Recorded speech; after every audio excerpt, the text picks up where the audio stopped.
ಇವತ್ತಿರುವ ಹಾಗೆ ನಿತ್ಯ ನಿರಂತರ ನೆಲೆಯಾಗಿದ್ದಾನೆ. ಆಮೆನ್. Hallelujah, hallelujah. ಸಂತೋಷವಾಗಿದ್ದೀರಾ? ಆರೋಗ್ಯವಾಗಿದ್ದೀರಾ? ಸಮಾಧಾನವಾಗಿದ್ದೀರಾ? ಕರ್ತನಲ್ಲಿ ಯಾವಾಗಲೂ ಹೆಂಗಿರ್ಬೇಕಂತ? ಹೆಂಗಿರ್ಬೇಕ? ಸಂತೋಷವುಳ್ಳವರಾಗಿರ್ಬೇಕು. ಹಲ್ಲೆಲೂಯಾ. ಏನೋ ಕಳ್ಕೊಂಡಿದ್ದ ತರ ಇರಬಾರ್ದು. ಯಾವಾಗಲೂ ಹೆಂಗಿರ್ಬೇಕಂತೆ? ಸಂತೋಷವುಳ್ಳವರಾಗಿ ಜೋಶಾಗಿ ನಾವೇನ್ ಮಾಡ್ಬೇಕು? ದೇವರ ಸಮ್ಮುಖದಲ್ಲಿ ಇರಬೇಕು. ಆಮೇಲೆ ಹಲ್ಲೆಲೂಯಾ. ಯಾಕಂದ್ರೆ ದೇವರು ಒಳ್ಳೆಯವನಾಗಿದ್ದಾನೆ. ಹಲ್ಲೆಲೂಯಾ. ವಿಶೇಷವಾಗಿ ಈ ದಿನದಲ್ಲಿ ಗರಿಗಳ ಭಾನುವಾರ ಎಂಬುದಾಗಿ ಆಚರಿಸ್ತಾ ಇರ್ತಾರೆ. ಆಮೇಲೆ ಏನದು? ಗರಿಗಳ ಭಾನುವಾರ ಅಂದ್ರೆ ಯೇಸು ಸ್ವಾಮಿ ಆ ಒಂದು ಯೆರೂಸಲೇಮ್ ನಗರದಲ್ಲಿ ಆ ಒಂದು ಬೀದಿಯಲ್ಲಿ ಬರುವಾಗ ದಾವೀದನ ಕುಮಾರನು ಮತ್ತೆ ಯಹೂದ್ಯನ ರಾಜನಿಗೆ ಹೋಸನ್ನ ಎಂಬುದಾಗಿ ಅವನನ್ನು ರಾಜನಾಗಿ ಕತ್ತೆ ಮೇಲೆ ಕುಂದಿರಿಸಿಕೊಂಡು ಆ ಒಂದು ಗರಿಗಳನ್ನ ದಾರಿಯಲ್ಲಿ ಹಾಕಿ, ಶಾಲ್ ಬಟ್ಟೆಗಳನ್ನು ದಾರಿಯಲ್ಲಿ ಹಾಕಿ ಅವನನ್ನು ಒಂದು ರಾಜ ತರ ಏನ್ ಮಾಡ್ತಾ ಇದ್ರು? ವೆಲ್ಕಮ್ ಮಾಡ್ತಾ ಇದ್ರು. ಹಲ್ಲೆಲೂಯಾ. ಅದರ ನೆನಪಾಗಿ ಇವತ್ತು ಗರಿಗಳ ಭಾನುವಾರವು ಎಂಬುದಾಗಿ ಆಚರಿಸ್ತಾ ಇರ್ತಾರೆ. Hallelujah, hallelujah. ಅಂದ್ರೆ ಹಬ್ಬದ ದಿನಗಳಲ್ಲಿ ಅಥವಾ ಯಾವುದೇ ಜಾತ್ರೆಗಳ ದಿನಗಳಲ್ಲಿ ಇದನ್ನ ಈ ತರ ನಡೆಸೋದು ಒಂದು ಪದ್ಧತಿಯಾಗಿತ್ತು. ಹಲ್ಲೆಲೂಯಾ. ಯಾಕಂದ್ರೆ ಜಯ ಎಲ್ಲಿ ಸಿಗುತ್ತೋ, ರಾಜನ ಎಲ್ಲಿ ಬರ್ತಾನೋ ಅಲ್ಲಿ ಗರಿಗಳನ್ನು ಹಿಡಿದುಕೊಂಡು ಹೋಸನ್ನ ಎಂಬುದಾಗಿ ಜಯಘೋಷ ಮಾಡ್ತಿದ್ರು. ಆಮೇಲೆ ಪರಲೋಕ ರಾಜ್ಯದಲ್ಲಿ ಸಹ ಅಂತ ಕಾರ್ಯಗಳು ನಡೆಯುತ್ತೆ. ಪ್ರಕಟಣೆಯಲ್ಲಿ ವಾಕ್ಯಗಳನ್ನು ನಾವು ನೋಡುತ್ತೇವೆ. ಹಾಗಾಗಿ ದೇವರನ್ನ ಅಂದ್ರೆ ಬರುವ ಶುಕ್ರವಾರದಲ್ಲಿ ಶಿಲುಬೆಯಲ್ಲಿ ಹಾಕ್ತಾ ಇರ್ತಾರೆ. ಇವತ್ತು ಏನ್ ಮಾಡ್ತಾ ಇರ್ತಾರೆ? ರಾಜನಾಗಿ ಆ ಒಂದು ಮೆರವಣಿಗೆ ಮಾಡಿಸ್ಕೊಂಡು ಅಲ್ಲಿ ಕರ್ಕೊಂಡು ಹೋಗ್ತಾ ಇರೋದನ್ನು ನೋಡ್ತಾ ಇರ್ತಾರೆ. ಆಮೇಲೆ ಹಲ್ಲೆಲೂಯಾ. ಆದ್ರೆ ಈ ವಾರ ಮೆರವಣಿಗೆ ಮಾಡಿಕೊಂಡು ಬರ್ತಾ ಇರುವಾಗ ಮುಂದಿನ ವಾರ ಏನಾಗತ್ತೆ?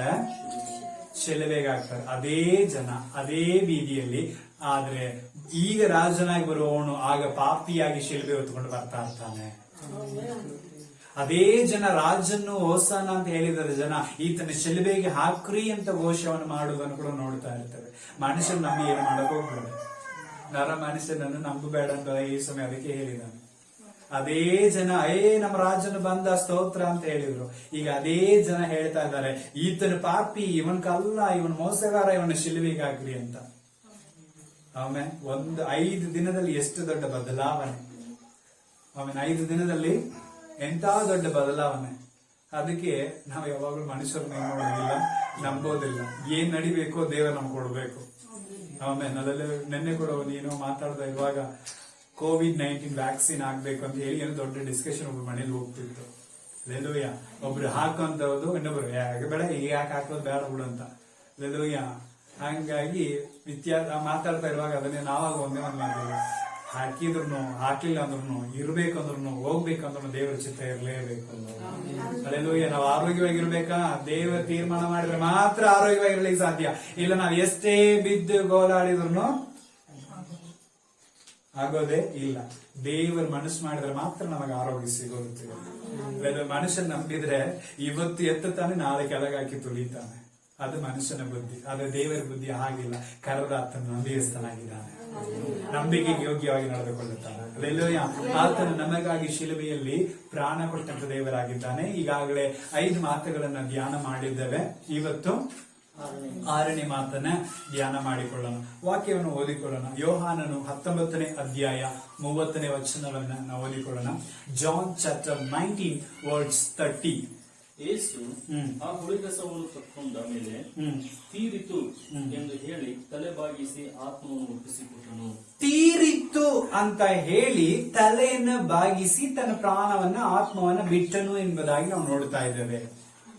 ಆಮೇಲೆ ಹಲ್ಲೆಲೂಯಾ. ಏನಂತೆ? ತೀರಿತು. ಇಂಗ್ಲಿಷ್ ನಲ್ಲಿ ಏನಿದೆ? When Jesus has received the sour wine, he said, "It is finished." It is finished.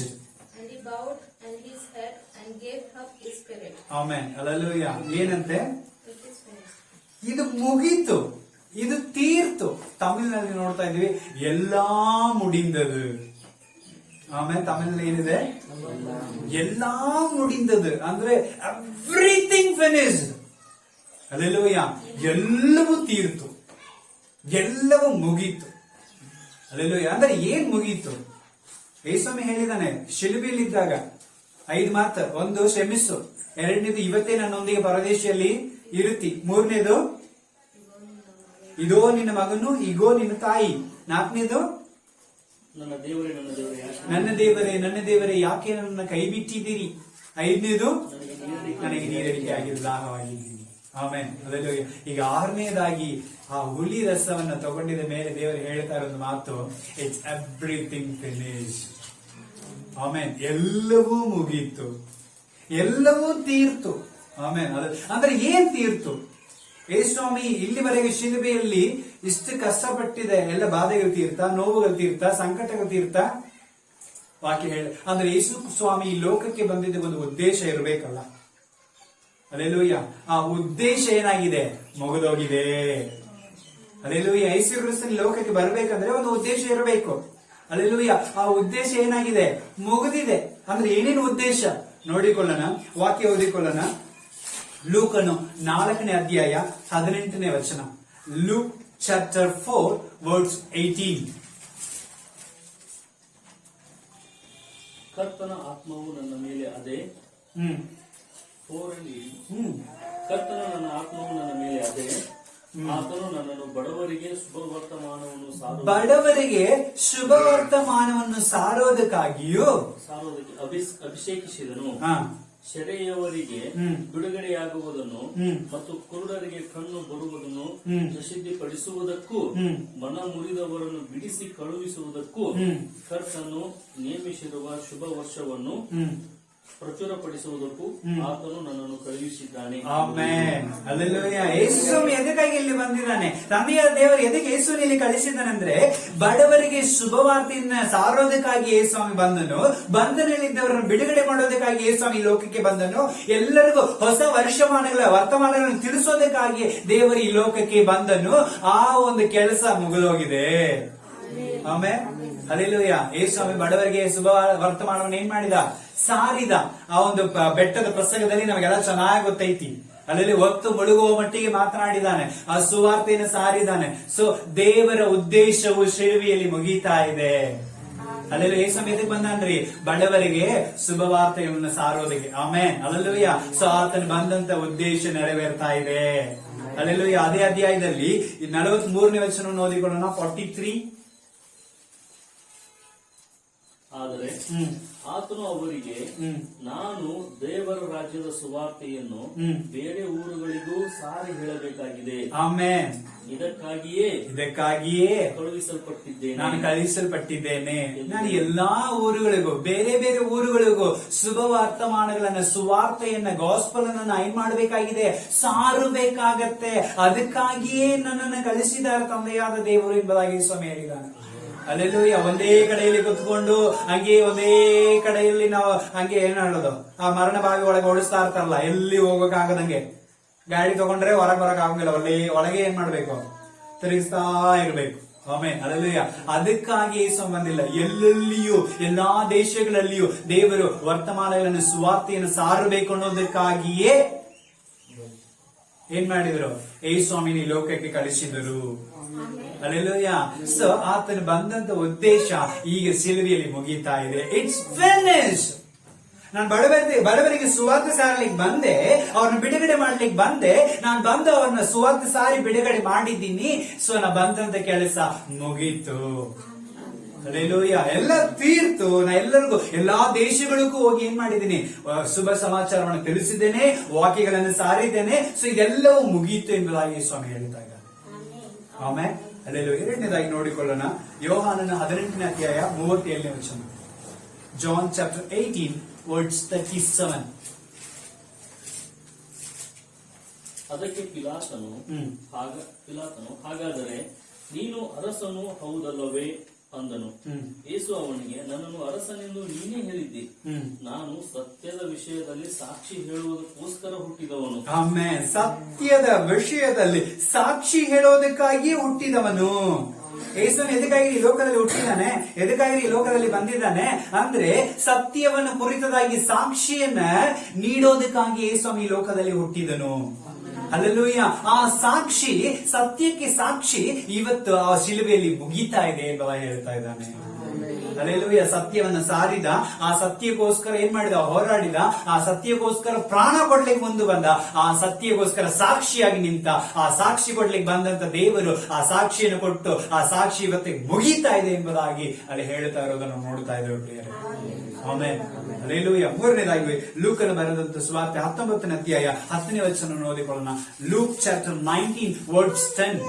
ಲೂಕನ ಸುವಾರ್ತೆ 19:10ನೇ ವಚನ. ಮನುಷ್ಯ ಕುಮಾರನು ಕೆಟ್ಟು ಹೋಗಿರುವುದನ್ನು ಹುಡುಕಿ ರಕ್ಷಿಸುವುದಕ್ಕೆ ಬಂದನು.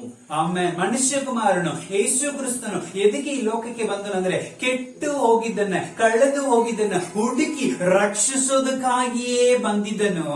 ಅವನು ಬಂದು ಕಳೆದೋಗಿದ್ದ ಎಲ್ಲವನ್ನು ಹುಡುಕಿ ರಕ್ಷಿಸಿದ್ದಾನೆ. ಆ ಕೆಲಸ ಇದು ಮುಗೀತು ಅಂತ ಹೇಳ್ತಾ ಇದ್ದಾನೆ. ಹಲ್ಲೆಲೂಯಾ. ಜಕ್ಕಾಯನ ಕಳೆದೋಗಿದ್ದ, ಜಕ್ಕಾಯನ್ ಏನ್ ಮಾಡಿದಾರೆ, ಕಳೆದೋಗಿದ್ದ. ಅವನನ್ನು ಹೋಗಿ ಹುಡುಕಿ ಆ ಒಂದು ಮರದಿಂದ ಕೆಳಗೆ ಇಳಿದು ಇವತ್ತು ನನ್ನ ಮನೆಗೆ ಬರ್ತೀನಿ ಅಂತ ಹೇಳಿ ಮನೆಗೆ ಹೋಗಿ ಅವನ ಸಂಗಡ ಕುತ್ಕೊಂಡು ಊಟ ಮಾಡಿ ಅವನ ಪಾಪಗಳನ್ನು ಕ್ಷಮಿಸಿ ಅವನೆಲ್ಲಾ ತಪ್ಪುಗಳನ್ನು ದೂರ ಮಾಡಿ ಅವನ ಮನಸ್ಸಿನ ಬದಲಾವಣೆ ತಂದು ಅವನನ್ನು ರಕ್ಷಿಸಿದೇವರು ಈ ಮಾತುಗಳನ್ನು ಹೇಳ್ತಾ ಇದ್ದಾನೆ. ಇವತ್ತು ಈ ಕುಟುಂಬಕ್ಕೆ ರಕ್ಷಣೆ ಬಂತು. ಈತನು ಸಹ ಅಬ್ರಹಾಮನ ಸಂತತಿ. ಹಲ್ಲೆಲೂಯಾ. ಇವತ್ತು ನಾವೆಲ್ಲರೂ ಒಟ್ಟಾಗಿ ಸೇರಿ ಬಂದಿದ್ದೇವೆ ಅಂದ್ರೆ ಇಷ್ಟು ದಿನಗಳು ನಾವು ಕಳೆದು ಹೋಗಿದ್ದೇವೆ. ಆದರೆ ಕಳೆದು ಹೋಗಿದ್ದಂತ ನಮ್ಮನ್ನ ದೇವರು ಹುಡುಕಿ ಬಂದು ರಕ್ಷಿಸಿ ಕರ್ಕೊಂಡು ಸೇರಿಸಿದ್ದಾನೆ. ಹಲ್ಲೆಲೂಯಾ. ಅದಕ್ಕೆ ಯೇಸು ಹೇಳ್ತಾ ಇದ್ದಾನೆ, ನಾನು ಕಳೆದು ಹೋಗಿದ್ದನ್ನು ಹುಡುಕಿ ರಕ್ಷಿಸೋದಕ್ಕಾಗಿಯೇ ಬಂದೆ, ನಾನು ಬಂದಂತ ಕೆಲಸ ಮುಗೀತು. ಹಲ್ಲೆಲೂಯಾ. ಏನ್ರಿ, ಎಲ್ಲರನ್ನು ಹುಡುಕಿದ್ದೀನಿ, ಎಲ್ಲರನ್ನು ರಕ್ಷಿಸಿದ್ದೀನಿ. ಸಮಾರಿಯ ಸ್ತ್ರೀಯನ್ನು ಹುಡುಕಿಕೊಂಡು ಹೋಗಿ ರಕ್ಷಿಸಿದ, ಕಾನಾನಿಯ ಸ್ತ್ರೀಯನ್ನು ಹುಡುಕಿಕೊಂಡು ಹೋಗಿ ರಕ್ಷಿಸಿದ. ಹಲ್ಲೆಲೂಯಾ. ಶತಾಧಿಪತಿಯನ್ನು ಹುಡುಕಿಕೊಂಡು ಹೋಗಿ ರಕ್ಷಿಸಿದ. ಹಲ್ಲೆಲೂಯಾ. ಲಾಜರನ್ನು ಹುಡುಕಿ ಹೋಗಿ ರಕ್ಷಿಸಿದ. ಹಲ್ಲೆಲೂಯಾ. ಜಕ್ಕಾಯರನ್ನು ಹುಡುಕಿ ಹೋಗಿ ರಕ್ಷಿಸಿದ. ಈ ರೀತಿ ಕಳೆದು ಹೋಗಿದ್ದ ಎಲ್ಲವನ್ನು ದೇವರು ಹುಡುಕಿ ರಕ್ಷಿಸೋದಕ್ಕಾಗಿ ಬಂದ, ಹುಡುಕಿ ರಕ್ಷಣೆ ಮಾಡಿದ.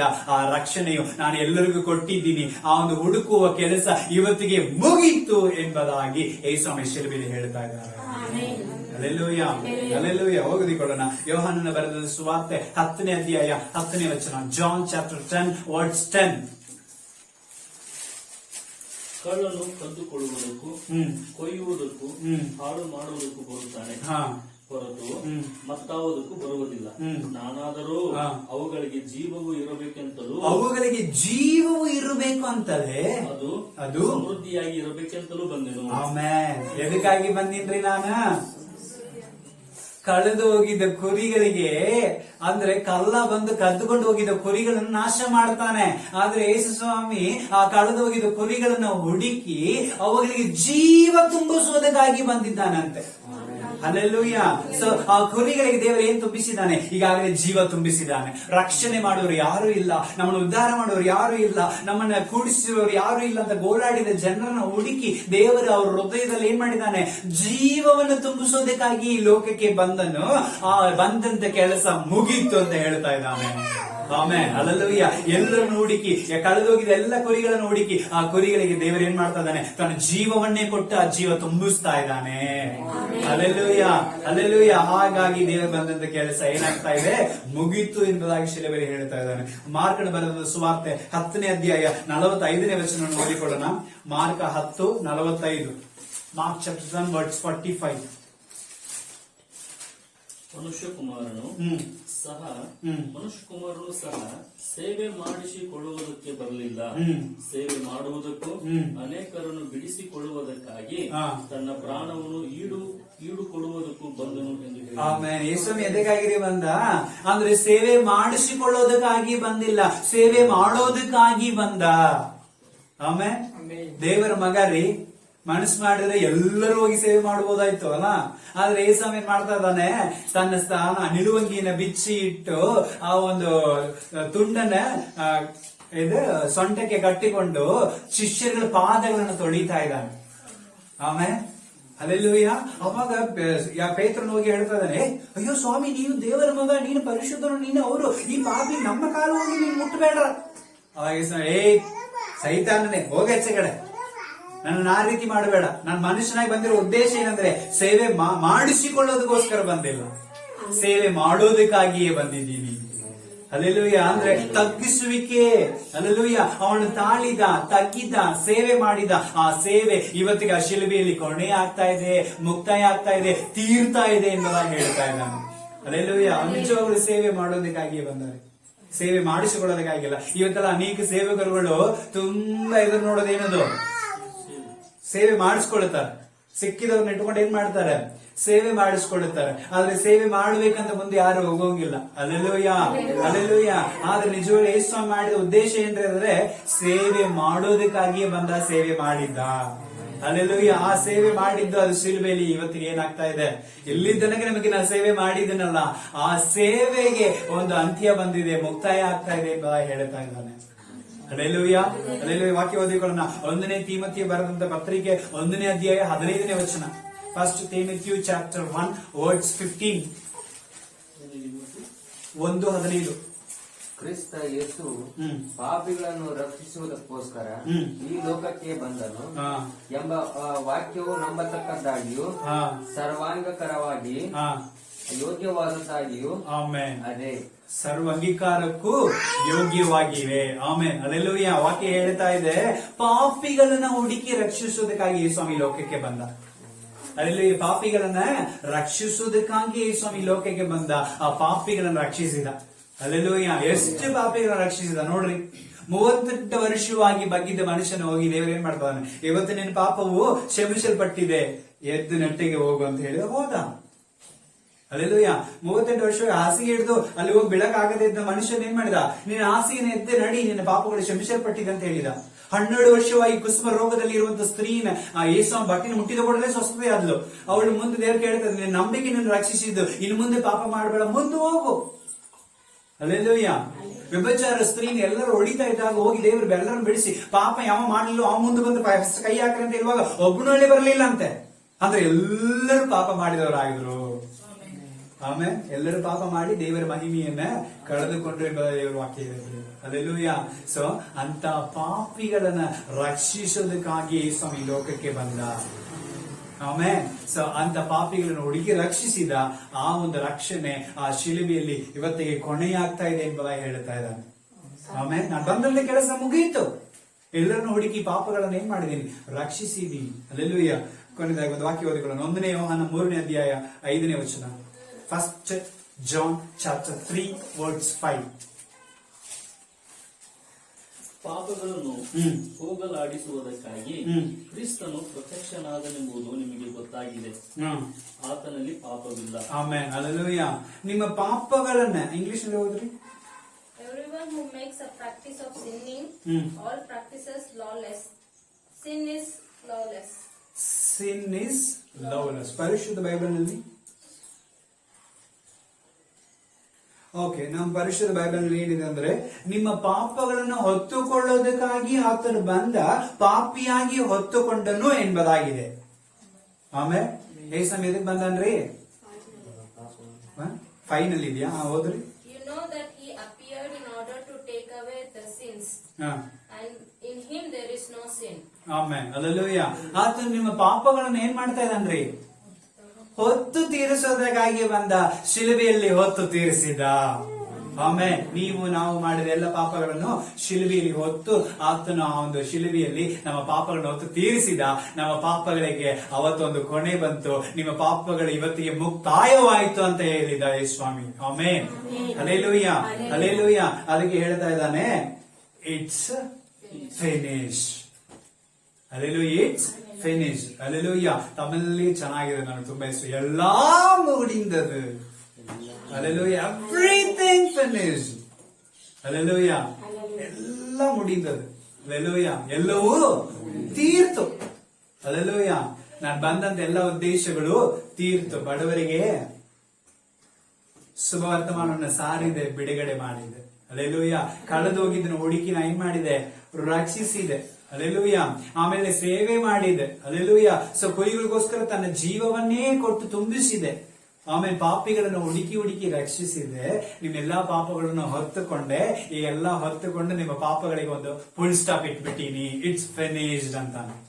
ಆಮೇಲೆ ಹಲ್ಲೆಲೂಯಾ, ಹಲ್ಲೆಲೂಯಾ. ಅದು ಯಾವ ರೀತಿ ಹೇಳ್ತಾ ಇದೆ ನೋಡ್ರಿ.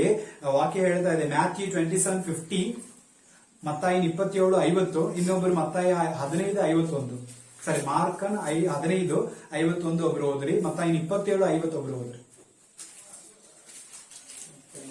27:50, 51. 50. ಯೇಸು ತಿರುಗಿ ಮಹಾಧ್ವನಿಯಿಂದ ಕೂಗಿ ಪ್ರಾಣ ಬಿಟ್ಟನು. ಮಹಾಧ್ವನಿಯಿಂದ ಕೂಗಿ ಪ್ರಾಣ ಬಿಟ್ಟನು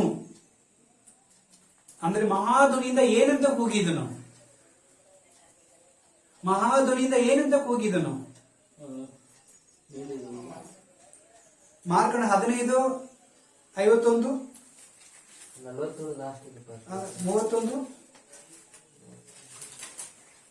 ಮಾರ್ಕ್ 15:31. ಅದೇ ಮೇರೆಗೆ ಮಹಾಯಾಜಕರು ಶಾಸ್ತ್ರಿಗಳು ಅವನು ಮತ್ತೊಬ್ಬರನ್ನು ರಕ್ಷಿಸಿದನು, ತನ್ನನ್ನು ರಕ್ಷಿಸಿಕೊಳ್ಳಲಾರನು. ಇಲ್ಲ, ಐ ಥಿಂಕ್ ವರ್ಡ್ಸ್ ಮಿಸ್ ಆಗಿದೆ. ಕಂಟಿನ್ಯೂ ಅದಕ್ಕೆ ಕೆಳಗೆ ಮಹಾ ಶಬ್ದ ಅಂತ ಸೌಂಡ್ ಇದೆಯಾ? ಕೂಗಿದನು ಎಂಬುದಾಗಿ. 3 ಗಂಟೆಗೆ ಯೇಸು ಎಲೋಹಿ ಎಲೋಹಿ ಲಾವಾ ಸಬಕ್ತಾನಿ, ಅಂದರೆ ನನ್ನ ದೇವರೇ ಯಾಕೆ ನನ್ನನ್ನು ಕೈಬಿಟ್ಟಿ ಎಂದು ಮಹಾಧ್ವನಿಯಿಂದ ಕೂಗಿದನು.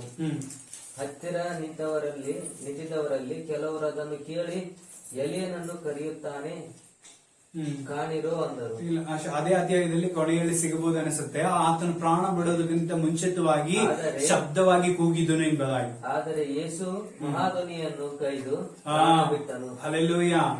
ಪ್ರಾಣ ಬಿಡೋದಕ್ಕಿಂತ ಮುಂಚಿತವಾಗಿ ಏನ್ ಮಾಡ್ತಾ ಇದ್ದಾನೆ? ಲೌಡ್ಲಿ ಸೇ, ಹಲ್ಲೆಲೂಯಾ, ಶಬ್ದವಾಗಿ ಆತನು ಕೂಗಿದನು ಎಂಬುದಾಗಿ ನಾವು ನೋಡುತ್ತೇವೆ. ಏನದು? ಶಬ್ದವಾಗಿ ಕೂಗಿದನು. ಏನಂತ ಕೂಗಿದನು? ಇಟ್ಸ್ ಫಿನಿಶ್ಡ್,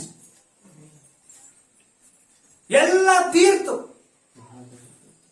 ಆಮೇಲೆ ಶಬ್ದವಾಗಿ ಅಂದ್ರೆ ನಿಧಾನವಾಗಿ ಹೇಳಿಲ್ರಿ, ಜೋರಾಗಿ ಹೇಳಿದಾನೆ. ಎಲ್ಲಾ ಮುಗೀತು, ಸಂತೋಷದಿಂದ ಹೇಳಿದಾನೆ. ಹಲ್ಲೆಲೂಯಾ. ಗಟ್ಟಿ ಧ್ವನಿಯಿಂದ ಹೇಳಿದ್ದಾನೆ, ಎಲ್ಲ ಮುಗೀತು. ಆಮೇಲೆ ಇದಕ್ಕೆ ಯಾರು ಕೊಡ್ತಾ ಇದ್ದಾನೆ? ಇದು ಯಾರು ಕೊಡ್ತಾ ಇದ್ದಾನ್ರಿ? ಒಂದು ವಾಕ್ಯ ಓದಿಕೊಳ್ಳೋಣ. 1 ಯೋಹಾನ 3ನೇ ಅಧ್ಯಾಯ 8ನೇ ವಚನ. 1 ಯೋಹಾನ 3ನೇ ಅಧ್ಯಾಯ 8ನೇ ವಚನ. ಪಾಪ ಮಾಡುವವನು 3ನೇ ಅಧ್ಯಾಯ 8ನೇ ವಚನ.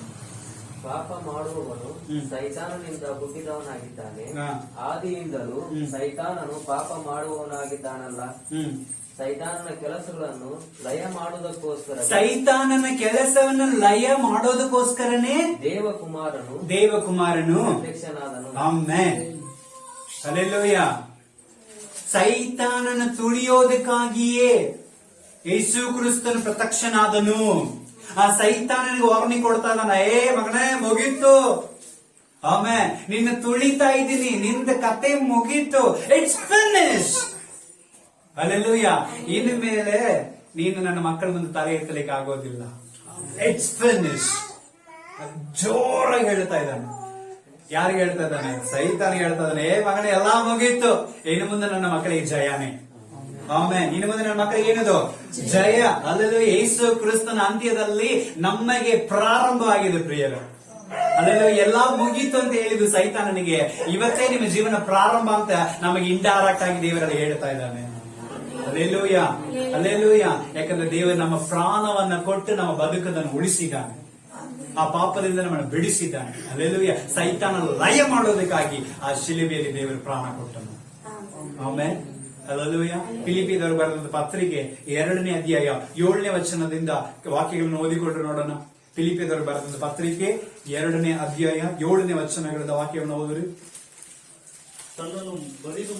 ತನ್ನನ್ನು ಬರಿದು ಮಾಡಿಕೊಂಡು ದಾಸನ ರೂಪವನ್ನು ಧರಿಸಿಕೊಂಡು ಮನುಷ್ಯರಿಗೆ ಸದೃಶ್ಯನಾದನು.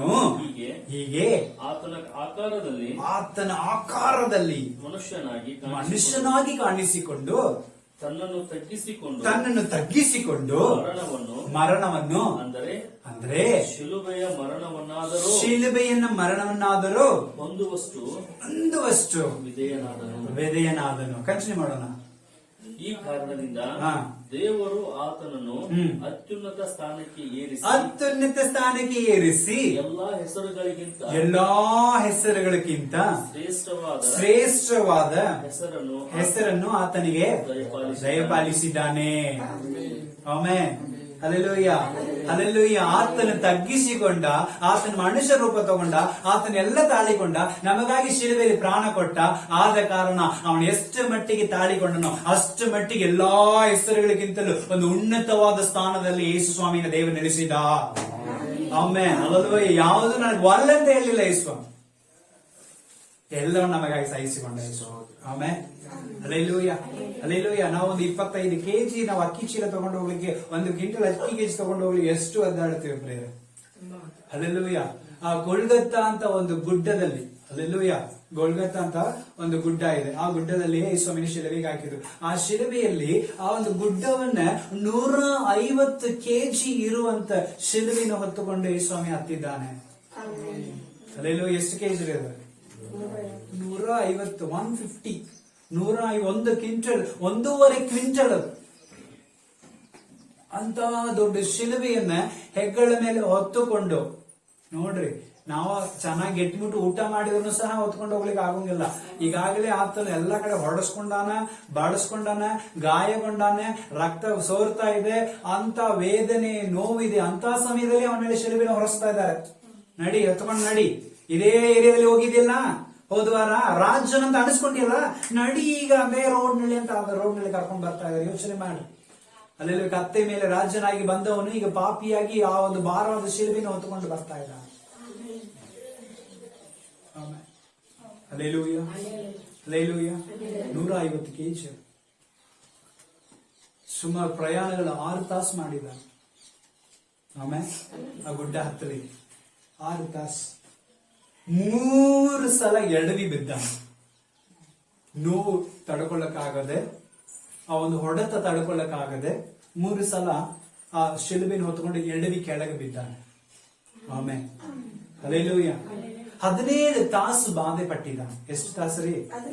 ಊಟ ಇಲ್ಲದೆ, ನೀರಿಲ್ಲದೆ, ಯಾವುದೇ ಇಲ್ಲದೆ ಬರೇ ಬಾಧೆ. ಹಲ್ಲೆಲೂಯ. ಆತನಲ್ಲಿ ಹೊಡೆದಂತ ಹೊಡೆತಗಳು ಸುಮಾರು 40ಕ್ಕೂ ಹೆಚ್ಚು. ಯಾರ ತಪ್ಪು ಮಾಡಿದ್ರೆ ಅವ್ರು ಹೊಡೆಯುವಂತ ಹೊಡೆತ ಎಷ್ಟು ಅಂದ್ರೆ 40 ಹೊಡೆತ. ಹಳೆ ಒಡಂಬಡಿಕೆ ರೆಕಾರ್ಡ್ ಪ್ರಕಾರ. ಹಲ್ಲೆಲೂಯ. ಫಸ್ಟ್ ಏನ್ ಮಾಡ್ತಾ ಇದ್ದ, ಇವನನ್ನು ಹೊಡೆದು ಕಳಿಸ್ಬಿಡ್ತೀನಿ ಅಂತ ಹೇಳಿದಿಲ್ಲ, ಆತನ ಹೇಳಿದಾನೆ. ಆಮೇಲೆ ಹಾಗಾಗಿ ಅವನು ಚೆನ್ನಾಗಿ ಹೊಡೆಯುವಾಗಲಾದ್ರೆ ಕಣಿಕರ ಪಟ್ಟು ಜನ ಬಿಟ್ಟು ಬಿಡ್ತಾರೆ ಅಂತ ಹೇಳಿ ಹೊಡೆಸ್ಲಿಕ್ಕೆ ಬಿಟ್ಟಿದ್ದ. 40 ಏಟುಗಳು ಬಿತ್ತು. ಹಲ್ಲೆಲೂಯ. ಆ ಚಾಟೆಯಲ್ಲಿ ಸುಮಾರು 50ಕ್ಕೂ ಹೆಚ್ಚಿನ ಕೊಂಡಿಗಳು ಇತ್ತು ಎಂಬುದಾಗಿ ನೋಡುತ್ತೇವೆ. ಯಾಕೆ ಒಂದ್ಸಾರಿ ಹಂಗ ಹೊಡೆದು ಹಿಂಗ್ ತೆಗೆದ್ರೆ ಚರ್ಮ ಕಿತ್ಕೊಂಡು ಬರ್ತಿತ್ತು. ಅಂತ ಮುಳ್ಳುಗಳು, ಕೊಂಡಿಗಳು ಆ ಒಂದು ಚಾಟೆಯಲ್ಲಿ ಇತ್ತು. ಹಲ್ಲೆಲೂಯ. ಸೊ ಆ ಒಂದು ಚಾಟ ಒಂದ್ಸಲ ಬೆನ್ನ ಮೇಲೆ ಹಿಂಗ್ ಹೊಡೆದ್ರೆ ಆ ಚಾಟೆ ಮತ್ತೆ ಹಿಂಗೆ ತೆಗಿಯುವಾಗ ಆ ಚರ್ಮ ಕಿತ್ಕೊಂಡು ಹಾಗೆ ಚರ್ಮ ಹಂಗಾರೆ ಸ್ಕಿನ್ ಹಂಗೆ ಚಾಟೆಯಲ್ಲಿ ಉಳ್ಕೊಂಡಿರ್ತದೆ. ಅಂತ ಒಂದು ನೋವು, ಇಂತೆಲ್ಲ ಬಾಧೆಗಳು ಪಟ್ಟರು. ಆಮೇಲೆ ತಲೆಯಲ್ಲಿರುವಂತ ಕಿರೀಟ, ರಾಜನಾಗಿ ಬಂದವನಿಗೆ ಕಿರೀಟ ಅನಿಸಲು ಅಂತ ಹೇಳಿ ಮುಳ್ಳಿನಲ್ಲಿ ಮಾಡಿದಂತ ಕಿರೀಟವನ್ನು ಏನ್ ಮಾಡಿದ್ರು, ತಲೆಯಲ್ಲಿ ಇಟ್ಟಿರು. ಅದರಲ್ಲಿ 150ಕ್ಕೆ ಹೆಚ್ಚಿನ ಮುಳ್ಳುಗಳು ಅದರಲ್ಲಿ ಇತ್ತು. ಆದ್ರೆ ತಲೆ ಒಳಗೆ ಹೋಗಿದಂತ ಮುಳ್ಳುಗಳು ಸುಮಾರು 17 ಮುಳ್ಳುಗಳು ತಲೆ ಒಳಗೆ ಹೋಗಿದಂತೆ.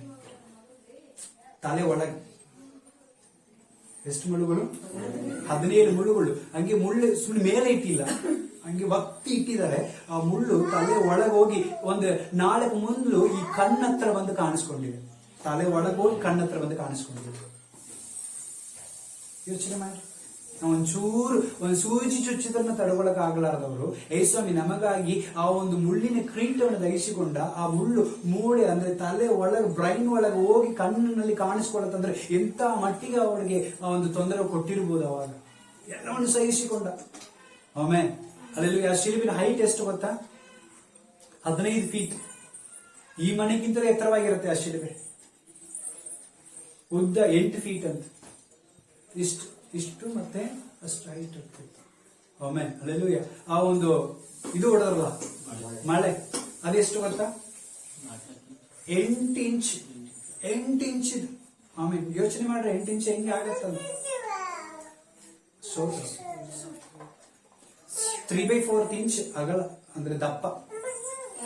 ಆಮೇಲೆ ಇಂತೆಲ್ಲ ಗಾಯಗಳು, ವೇದನೆಗಳು, ನೋವುಗಳು, ಸಮಸ್ಯೆಗಳು, ಕಣ್ಣೀರು, ಇಕ್ಕಟ್ಟು ಎದಕ್ಕಾಗಿ ಅಂದ್ರೆ ನಮಗಾಗಿಯೇ ಪ್ರಿಯರೇ. ಅದೆಲ್ಲವೂ ಮುಗಿಯಿತು. ಸೈತಾನನ್ನ ಕಾಲಿಗಾಗಿ ದೇವರು ಏನ್ ಮಾಡಿದ್ರು?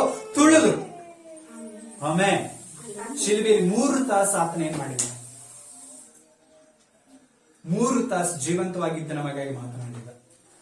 ಎಲ್ಲರಿಗೂ ಎಚ್ಚರ ಕೊಟ್ಟ, ಎಲ್ಲರನ್ನು ಶ್ರಮಿಸಿದ. ಕೆಲವೊಬ್ಬರನ್ನ ಪರಲೋಕ ರಾಜ್ಯ ಕರ್ಕೊಂಡು ಹೋದ, ಕೆಲವೊಬ್ಬರಿಗೆ ಅನ್ಯೂನ್ಯದಲ್ಲಿ ಸೇರಿಸಿದ. ಅಲ್ಲೆಲ್ಲೂಯ್ಯ. ಆದ್ರೆ ದೇವರ ಹತ್ರ ಪ್ರಾರ್ಥನೆಯನ್ನು ಬೇಡಿದ, ನನ್ನ ಕೈ ಬಿಟ್ರಲ್ಲ ಅಂತ ಹೇಳಿ. ಅಲ್ಲೆಲ್ಲೂಯ್ಯ. ಅಂದ್ರೆ ತನ್ನ ಆತ್ಮದ ದಾಹವನ್ನು ಸಹ ಏನ್ ಮಾಡಿದ ಆತನು ಹೇಳಿಕೊಂಡ. ಹಾಗೆ ಸೈತಾನ್ಗೆ ಸಹ ವಾರ್ನಿಂಗ್ ಕೊಡ್ತಾ ಇದ್ದಾನೆ. ಇಟ್ಸ್ ಕಂಪ್ಲೀಟೆಡ್ ತಮ್ಮ, ಇಟ್ಸ್ ಫಿನಿಶ್ಡ್, ಮುಗೀತು. ಇನ್ನು ಮುಂದೆ ನಿನ್ನ ಆಟ ನನ್ನ ಮಕ್ಕಳ ಮುಂದೆ ನಡೆಯೋಗಿಲ್ಲ, ನಾನು ಎಲ್ಲವನ್ನು ಜಯಿಸ್ತಾ ಇದ್ದೇನೆ. ಆಮೇಲೆ ಅಲ್ಲೆಲ್ಲೂಯ್ಯ. ನಾವು ಜಯಿಸೋದಕ್ಕಾಗಿ ಹುಟ್ಟಿದ್ದೇವೆ, ಹೆದರೋದಕ್ಕಾಗಿ ಹುಟ್ಟಿಲ್ಲ. ದೇವ್ರ ವಾಕ್ಯ ಹೇಳ್ತಾ ಇದೆ, ದೇವರು ನಮಗೆ ಹೇಳಿತನದ ಆತ್ಮವನ್ನು ಕೊಟ್ಟಿಲ್ಲ. ಎಂತ ಆತ್ಮ ಕೊಟ್ಟಿಲ್ಲ? ಹೇಳಿತನದ ಆತ್ಮ ಕೊಟ್ಟಿಲ್ಲ. ಜಯ, ಪ್ರೀತಿ, ಬಲವುಳ್ಳ ಆತ್ಮವನ್ನು ದೇವರು ನಮಗೆ ಕೊಟ್ಟಿದ್ದಾನೆ. ಆ ಶಿಲುಬೆಯಲ್ಲಿ ದೇವರು ಪ್ರಾಣ ಕೊಟ್ಟಿದ್ದು ನಮಗಾಗಿ. ಆ ಶಿಲುಬೆ ರಕ್ತದಲ್ಲಿ ನಮಗೆ ಜಯ ಉಂಟು. ಆಮೇಲೆ ಅಲ್ಲೆಲ್ಲೂಯ್ಯ. ಆದ ಕಾರಣ ಆ ಒಂದು ದೇವರ ಬಾಯಿನಲ್ಲಿ ಬಂದಂತ ಅಂತ್ಯದಲ್ಲಿ ನಮ್ಮ ಜೀವನದ ಪ್ರಾರಂಭ ಇದೆ. ಅಲ್ಲೆಲ್ಲೂಯ್ಯ. ಅವತ್ತಿನಿಂದ ನಾವು ಬದುಕಲಿಕ್ಕೆ ಶುರುವಾಗಿದ್ದೇವೆ, ಸೈತಾನ ತುಳಿಲಿಕ್ಕೆ ಶುರುವಾಗಿದ್ದೇವೆ. ಅಲ್ಲೆಲ್ಲೂಯ್ಯ. ಧೈರ್ಯವನ್ನು ಪಡೆದುಕೊಳ್ಳಿಕ್ಕೆ ಶುರುವಾಗಿದ್ದೇವೆ. ಈಗ ಅದೇ ರೀತಿಯಾಗಿ ನಾವು ಸಹ ಈ ಲೋಕದಲ್ಲಿ ಧೈರ್ಯವನ್ನು ಪಡೆದುಕೊಳ್ಳೋಣ. ಅಲ್ಲೆಲ್ಲೂಯ್ಯ. ಒಂದು ವೇಳೆ ದೇವರಿಗೆ ಆ ಬಾಧೆಗಳು, ಕಷ್ಟಗಳು, ನೋವುಗಳು, ತೊಂದರೆಗಳು ಬಂದಂತ ಕೆಲಸಕ್ಕೆ ಎಲ್ಲ ಮುಕ್ತಾಯವಾಗಿರ್ಬೋದು. ಆದ್ರೆ ಆ ಮುಕ್ತಾಯ ಸೈತಾನನಿಗೆ, ನಮಗೆ ಅದು ಪ್ರಾರಂಭವಾಗಿದೆ. ನಾವು ಬದುಕಲಿಕ್ಕೆ, ನಾವು ಧೈರ್ಯಗೊಳ್ಳಲಿಕ್ಕೆ, ನಾವು ಮುಂದೆ ಹೋಗ್ಲಿಕ್ಕೆ, ನಾವು ಈ ಲೋಕವನ್ನು ಜಯಿಸಲಿಕ್ಕೆ ನಮಗೆ ಅದು ಪ್ರಾರಂಭ. ಈ ಶಿಲುಬೆಯನ್ನು ನೋಡುವವನು ಖಂಡಿತವಾಗಿ ಉಳಿಯುತ್ತಾನೆ. ಶಿಲುಬೆ ದೃಷ್ಟಿ ನೋಡುವವನು ಖಂಡಿತವಾಗಿ ಏನ್ ಮಾಡ್ತಾನೆ? ಉಳಿಯುತ್ತಾನೆ. ನಮಗಾಗಿ ದೇವರು ಪ್ರಾಣ ಕೊಟ್ಟಿದ್ದಾನೆ. ಪ್ರಾರ್ಥನೆ ಮಾಡಿಕೊಳ್ಳೋಣ. ಕಣ್ಣನ್ನು ಮುಚ್ಚಿದವರಾಗಿ ದೇವರ ಸಮ್ಮುಖದಲ್ಲಿ ಪ್ರಾರ್ಥನೆ ಮಾಡಿಕೊಳ್ಳೋಣ. ದೇವರಿಗೆ ವಾಕ್ಯವನ್ನು ಕೊಟ್ಟಿದ್ದಕ್ಕಾಗಿ ಒಪ್ಪಿಸಿಕೊಡೋಣ. ಒಂದು ಯಾವ ದೇವರ ಅಪಾಕರ್ತನೆ ಶಿಲುಬೆಯಲ್ಲಿ ಪಟ್ಟಂತ ಕಾರ್ಯಗಳು, ನೋವುಗಳು, ತೊಂದರೆಗಳು, ಸಮಸ್ಯೆಗಳು, ಕಣ್ಣೀರುಗಳು, ವೇದನೆಗಳು ನಮಗಾಗಿ ಎಲ್ಲದಕ್ಕೂ ಕರ್ತನೆ ಎಲ್ಲ ತೀರ್ತು ಎಂಬುದಾಗಿ, ಮುಗೀತು ಎಂಬುದಾಗಿ ನಮಗೆ ಉತ್ತರ ಕೊಟ್ಟಿದೆಯಲ್ಲಪ್ಪ. ಅದಕ್ಕಾಗಿ ನನಗೆ ಸ್ತೋತ್ರ ಅಪ್ಪ. ನೀನು ನಿನ್ನ ಪ್ರಾಣವನ್ನು ಕೊಡೋದಕ್ಕೆ ಮುಂಚಿತವಾಗಿ ಸೈತಾನ ಕಾರ್ಯಗಳಿಗಾಗಿ ತುಳಿದಿದೆಯಲ್ಲಪ್ಪ. ಅದಕ್ಕಾಗಿ ನನಗೆ ಸ್ತೋತ್ರ. ನಾವು ಸಹ ಸೈತಾನ ಕೆಳಗಾಗಿ ತುಳಿಲಿಕ್ಕೆ ನಮಗೆ ಅಧಿಕಾರ ಕೊಟ್ಟಿದೆಯಲ್ಲಪ್ಪ.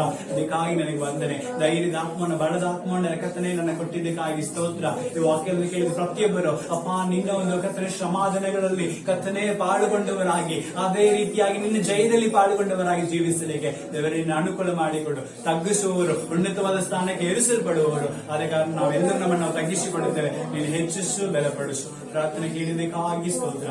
ಯೇಸು ಕ್ರಿಸ್ತನ ಮುದ್ದಾದ ನಾಮದಲ್ಲಿ ಪರಿಶುದ್ಧಾತ್ಮನೇ ನಿನ್ನ ಸಹಾಯದೊಂದಿಗೆ ಪ್ರಾರ್ಥನೆ ಬೇಡಿ ಹೊಂದುತ್ತಾ ಇದ್ದೇನೆ. ನನ್ನ ಜೀವಗಳ ಸ್ವರ್ಗೀಯ ತಂದೆಯಾದ ದೇವರೇ, ಆಮೆನ್.